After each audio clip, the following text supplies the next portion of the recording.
Hi guys, welcome to Vishow info. வாழைத்தண்டு தோசை எப்படி செய்கிறதுன்னு பார்க்கலாங்க. வீடியோக்குள்ளே போகிறதுக்கு முன்னாடி நீங்கள் இன்னும் நம்ம சேனலை சப்ஸ்கிரைப் பண்ணலன்னா சப்ஸ்கிரைப் பண்ணுங்கள். அப்படியே பக்கத்தில் இருக்கிற பெல் ஐக்கானை கிளிக் பண்ணுங்கள். அப்போ தான் நான் போஸ்ட் பண்ணுற வீடியோ எல்லாத்தையும் நீங்கள் உடனே பார்க்கலாம். வீடியோக்குள்ளே போகலாங்க.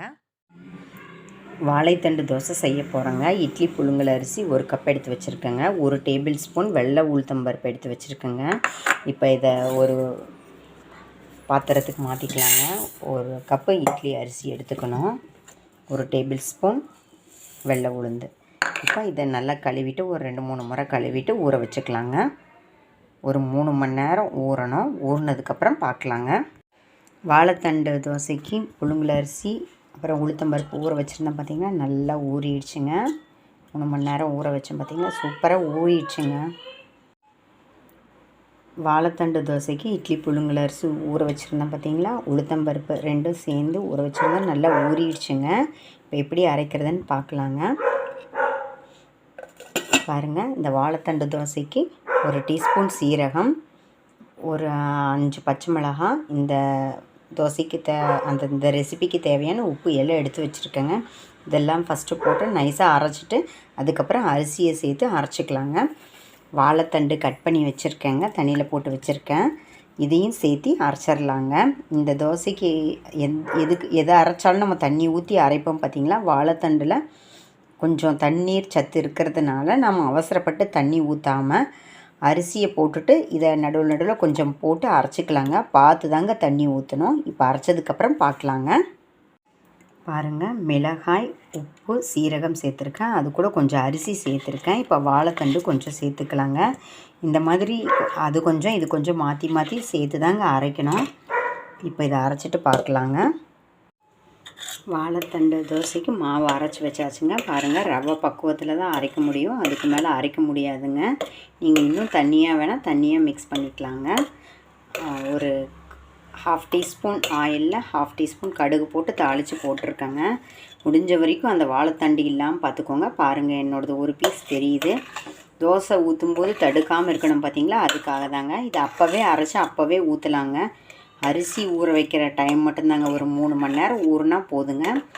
அதுக்கப்புறம் நாம் புளிக்கணும்னு வெயிட் பண்ண வேண்டியதில்லைங்க. அரைச்சதுக்கப்புறம் ஊற்றலாங்க. இப்போ எப்படி ஊற்றுறதுன்னு பார்க்கலாங்க. பாருங்கள், ஒரு தோசை தவா ஹீட் பண்ணியிருக்கேன். இப்போ இதில் நம்ம மாவு போட்டு தோசை ஊற்றிக்கலாங்க.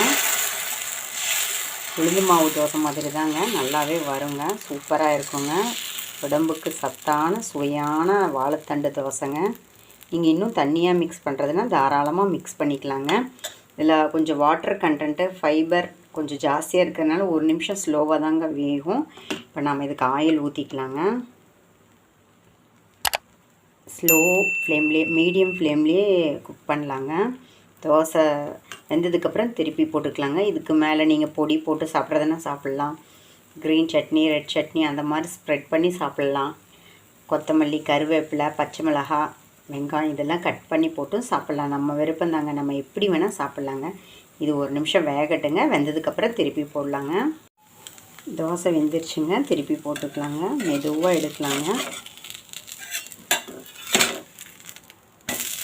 அவ்வளோதாங்க, நம்ம வாழைத்தண்டு தோசை சூப்பராக ரெடி ஆகிடுச்சு. கீழ் சைடும் நல்லா வேகட்டுங்க. வெந்ததுக்கப்புறம் நம்ம எடுத்து ஒரு பிளேட்டுக்கு மாற்றிக்கலாங்க. பாருங்கள், அருமையாக நம்மளோட வாழைத்தண்டு தோசை ரெடி ஆகிடுச்சு. இப்போ இது ஒரு பிளேட்டுக்கு மாற்றிக்கலாங்க.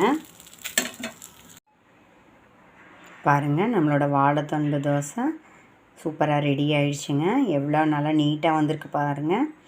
நம்ம ரெகுலர் உளுந்து மாவு தோசை மாதிரி தாங்க இருக்கும் பார்க்குறக்கு. டேஸ்ட்டு சாப்பிட்டு பார்த்தீங்கன்னா ரவா தோசை, வெள்ளை பூசணிக்காய் தோசை மாதிரி தான் இருக்கும்.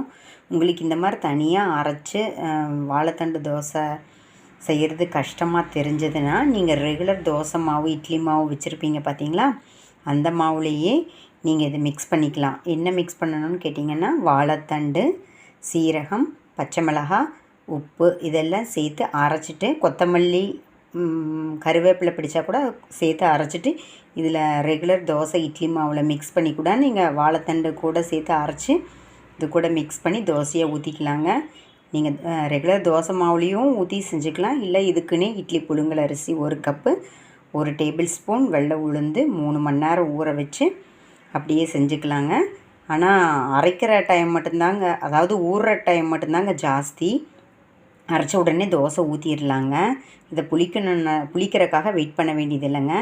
இப்போ காலையில் நீங்கள் டிஃபனுக்கு இது ரெடி பண்ணிங்கன்னா, காலையில் ஒரு 6 o'clock ஊற வச்சிங்க அப்படின்னா 8 o'clock அரைச்சிட்டிங்கன்னா காலையில் இந்த தோசை ஊற்றி சாப்பிட்டுட்டு மிச்சம் இருக்கிற மாவை ஃப்ரிட்ஜில் எடுத்து வச்சுட்டு நைட்டு யூஸ் பண்ணிக்கலாங்க. அதுக்கு மேலே வேணாங்க.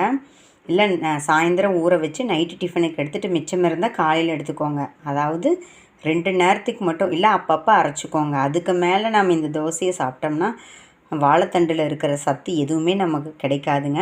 வாழைத்தண்டோட சத்து முழுமையாக கிடைக்கணும்னா அப்பப்போ ஃப்ரெஷ்ஷாக அரைச்சி தோசை ஊற்றி சாப்பிட்ணுங்க. அப்போ தான் அதோட முழுமையான சத்தை நம்ம அனுபவிக்கலாங்க. இப்போ நான் இந்த தோசைக்கு பூண்டு சட்னி ரெடி பண்ணியிருக்கேங்க. நீங்கள் ரெகுலர் தேங்காய் சட்னி, புதினா சட்னி, கருவேப்பிலை சட்னி, கொத்தமல்லி சட்னி, வெங்காய சட்னி எது வேணால் வச்சு சாப்பிட்லாங்க. நம்ம விருப்பம்தாங்க. என்னங்க, இந்த ரெசிபி உங்களுக்கு பிடிச்சிருந்தா லைக் பண்ணுங்கள், ஷேர் பண்ணுங்கள், கமெண்ட் பண்ணுங்கள். ஞாபகமாக சப்ஸ்கிரைப் பண்ணுங்கள். ஓகே, பாய்.